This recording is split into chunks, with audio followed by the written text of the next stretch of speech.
Шыңғырлауда көрерменнің көңіл сарайын кеңейткен концерт өткізілді. Қарифолла Құрманғалиев атындағы облыстық филармония жанындағы Орал саз оркестрі мен ән қанатында вокалды аспаптар ансамблінің бірлескен этно-модерн атты концертіне өнерсүйер жұртшылық көп жиналды. Бұл этно-фольклор мен эстрада жанрындағы бірлескен бағдарламаның авторы мультиаспапшы Аслан Ғұмаров. Сазды кеште Аслан Ғұмаровтың авторлық туындыларымен қатар күйлер, саундтректерден попурилер орындалды. Сондай-ақ жас келен Ғайсағалиев, Жаңасын Қасанова, Ернар Өмірәлі, Дархан Құлбаев, Майра Хайдарова, Мұрат Сарбөбиев, Ақмарал Ахметовалар халық әндерін әуелете орындады. Сахна төрінде ретро әндер шырқалып, халықтың зор қошеметіне бөленді. Зал толы тыңдарман керемет кештен ұзақ ұмытылмас әсер алды. Өнер иелеріне қосыла шырқап қошеметін білдірді.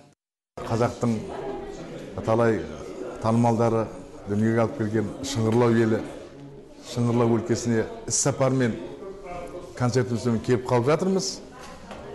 Енді біз мына облыстық Қарифолла Құрманғалиев атындағы облыстық филармония артистері. Бұны біз енді елдің қарсылауы жалпы шыңғырлаулық бауырларымыздың өте керемет, тамаша мына көңіл күйлері